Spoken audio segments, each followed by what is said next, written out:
Bom, primeiro, eu acho que é legal a galera saber um pouco da sua história, porque o brasileiro, ele te conhece muito pelas polêmicas da Lava Jato, ah, pelo Intercept Brasil e pelas suas coisas, mas você tem uma história que antecede a isso, que eu acho muito interessante também, que é, por exemplo, você ter um Pulitzer Prize, cara. Sim. Isso é o maior prêmio do jornalismo do mundo. Isso foi, na realidade, o caso do Snowden, quando conseguimos relatar que o NSA e os aliados do governo dos Estados Unidos estavam espionando no mundo todo.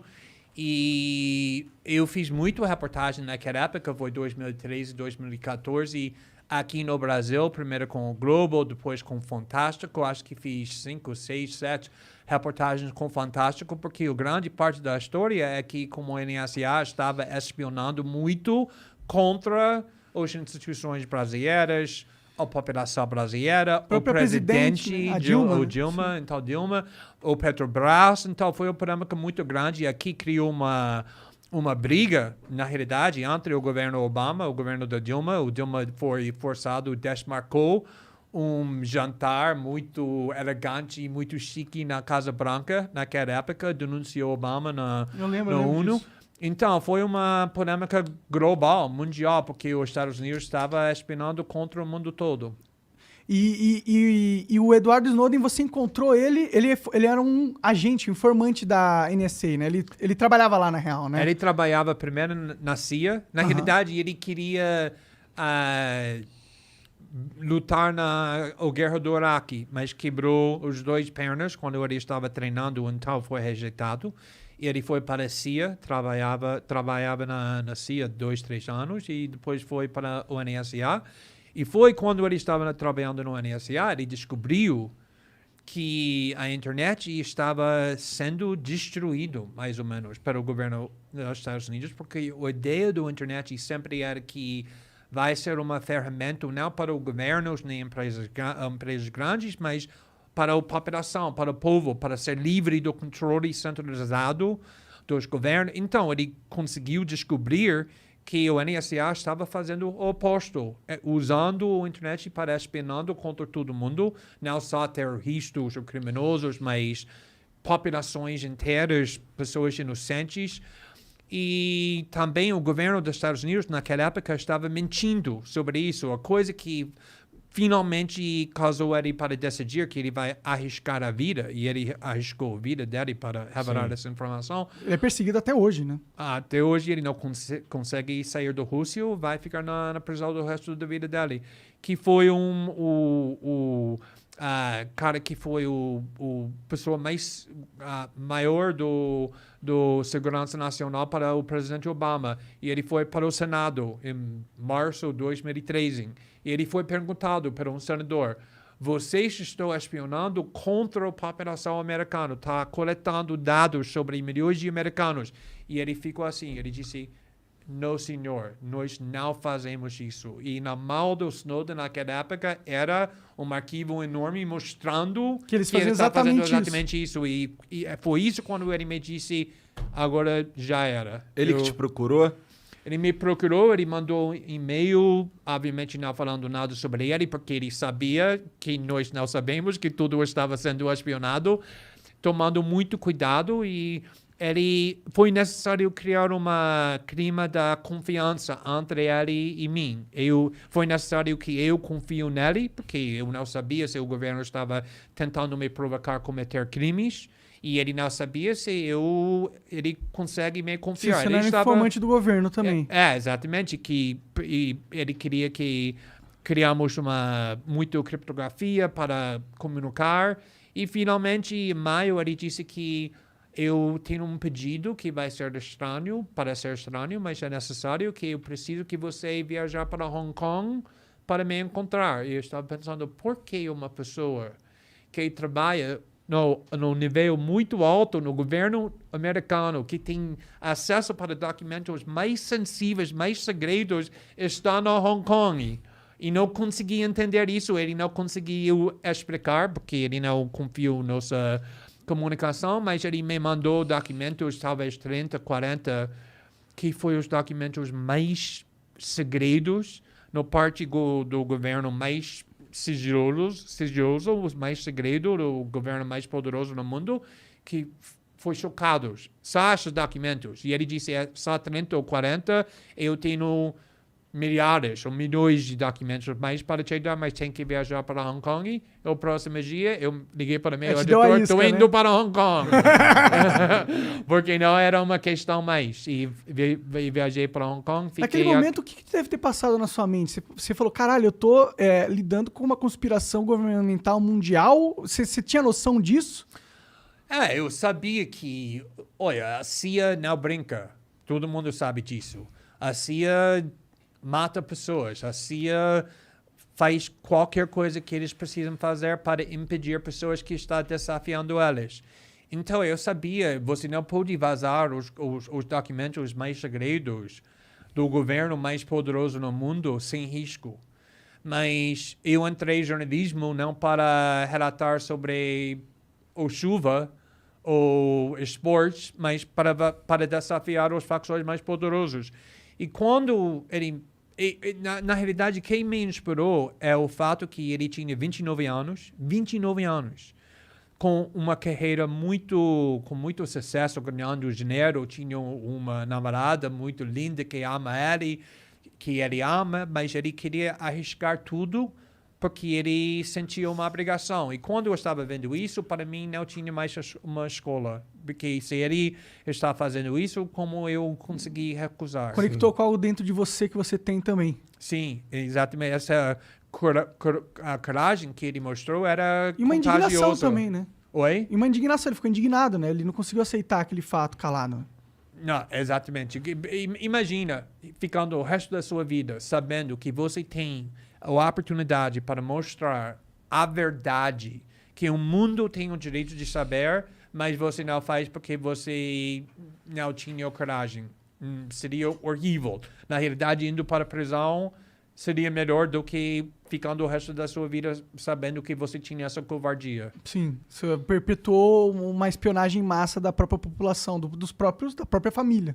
Exato. E a coisa interessante é que, como você disse, que até agora ele está sendo perseguido, ele está na Rússia 8 anos, agora ele casou com a namorada. Ah, que legal, ela foi pra lá. Ele tem um novo filho que tem 8 meses, 9 meses. Ele tá numa prisão, entre aspas. Ele é preso na Rússia. Não é um país tão ruim, é bem ruim, em comparação que estava esperando que ele vai ficar na prisão de verdade. Você não quer ficar na prisão nos Estados Unidos. Eles não brincam com prisão quando você é acusado de arriscar segurança nacional. A vida dele é muito bom, mas apesar do fato que ele perdeu muito liberdade, até agora eu sempre falo que a pessoa que eu conheço que é mais tranquilo, mais feliz, mais satisfeito na vida é Edward Snowden, porque toda noite ele consegue botar a cabeça na travesseira sabendo que ele fez a coisa certa. E não tem dinheiro, não tem fama, não tem nada que pode comparar com esse valor. Sim. Mas e aí, continua a história. Você foi para Hong Kong? Sim, eu fui para Hong Kong e fiquei lá 2 semanas. E começamos a relatar um documento depois do outro. No primeiro artigo, explodiu o mundo. Foi maior escândalo no mundo naquela época, imediatamente. Mas ele fazia questão de você dizer que tinha sido ele? Sim, porque geralmente, quando tem uma fonte assim, por exemplo, minha fonte na Vaza Jato, ele não queria se identificar, ele queria esconder, porque ele não queria ir para a prisão. O Snowden foi tão raro, porque desde o começo ele disse, eu não quero esconder. Eu quero me identificar. Por quê? Porque eu sei que não estou fazendo nada errado. Então, eu não vou esconder. Eu vou ir para o governo e falar, você não precisa me procurar. Estou aqui. Meu nome é Edward Snowden. Fui eu que vazei esses documentos. Eu fiz isso por causa dessa raciocínio. Então, eu disse, deixa a gente ter uma semana, quando estamos relatando, antes de você se identifica, para não distrair as revelações. E depois de uma semana, eu gravei uma entrevista com ele e apresentamos ele para o mundo. E depois disso, a mídia mundial chegou no Hong Kong e me procurando ele. Tinha 200 repórteres lá fora do meu quarto com câmeras procurando ele. Onde está Edward Snowden? Como eu vou falar para eles onde ele estava. E foi um escândalo muito grande. Sim, eu lembro, eu acompanhei na época. Sim. Foi um escândalo mundial que repercutiu em todas as mídias internacionais e na internet e não sei o quê. Porque eu acho que é um assunto que tem muito a ver com a nossa era, que é uma era da informação, da tecnologia, que hoje é possível ter esse controle e a gente tem que então discutir o que vem o controle e vem também a responsabilidade que ele acarreta. E a gente tem hoje os governos que dominam esse controle da internet, né? E é uma ferramenta muito importante para eles que pode ser usado para o autoritarismo, que é algo que a gente tem que impedir, a qualquer custo. Exatamente. Porque primeiro foi interessante, porque antes de chegar no Hong Kong, eu não sabia nada sobre ele. Eu sabia que ele tinha documentos, mas eu não sabia o nome dele, eu não sabia onde ele trabalha, eu não sabia a idade dele. Então, quando eu estava conversando com ele durante naqueles meses, eu estava imaginando que essa cara tinha 65 anos, porque ele era muito sofisticado. Eu estava pensando que qualquer pessoa que tenha acesso para um arquivo assim precisa... Alta patente, é velhão, um general. E também eu estava imaginando que ele disse que estou pronto para ir para a prisão do resto da minha vida. E eu estava pensando, é muito mais fácil fazer isso quando você tem 70 anos e tem só mais 15, 20 anos, do que quando você tem 29 anos e tem mais 60 anos. Então, quando eu cheguei no Hong Kong e eu encontrei ele fez um plano muito estranho para encontrar ele. E eu vi, ele era uma moleque, ele era uma paz, como ele ele está trabalhando na loja de videogames no shopping do LeBron, ele parece assim. Então, eu fiquei 2 dias tentando entender o motivo dele. Por que você está pronto para arriscar o resto da sua vida para essa causa, a causa abstrata, ok, é uma causa justa, mas ainda é uma causa, não é nada para você, ele não está em perigo, a família dele não está em perigo, foi um princípio. E, finalmente, ele explicou que ele cresceu com pobreza, ele não completou o ensino médio, então, a internet foi tão importante para ele, porque a internet foi naquela coisa que permitiu ele para explorar o mundo. Mas isso funciona só com liberdade. A gente pode experimentar, pode ter dissidência, pode ter criatividade, mas só se a gente tem privacidade. Porque quando você sabe que o governo, a sociedade está olhando para você, seu comportamento muda. Com certeza. Está muito mais limitado agora que pode fazer. E ele disse que ele não quer perder o valor da internet e ele está pronto para ir para a prisão para essa ferramenta, essa invenção. Mas aí depois que, beleza, estourou isso aí tudo, foi parar em tudo quanto é lugar, tudo quanto é repórter ficou sabendo e tal, o desdobramento disso foi positivo, no sentido, eles prometeram parar de espionar e tal? Não, o NSA, por exemplo, não caiu. Depois relatamos, está ainda em pé, funcionando muito bem. O que ele delatou ainda acontece. Mas mudou muito. Por quê? Porque, primeiramente, estamos conversando, discutindo o fato que nós sabemos agora que não sabíamos antes, que a internet está sendo invadido o tempo todo, espionando o tempo todo. O que isso significa? Que nós podemos, e muitas pessoas estão fazendo, usando criptografia, estamos protegendo, usando o WhatsApp, usando o Signal, usando o Telegram, usando outras coisas. E isso está deixando isso muito mais difícil para o governo dos Estados Unidos, outros governos, para espionar. Ainda eles podem, mas pelo menos agora temos ferramentas de privacidade para criar uma parede entre o que estamos fazendo e os governos.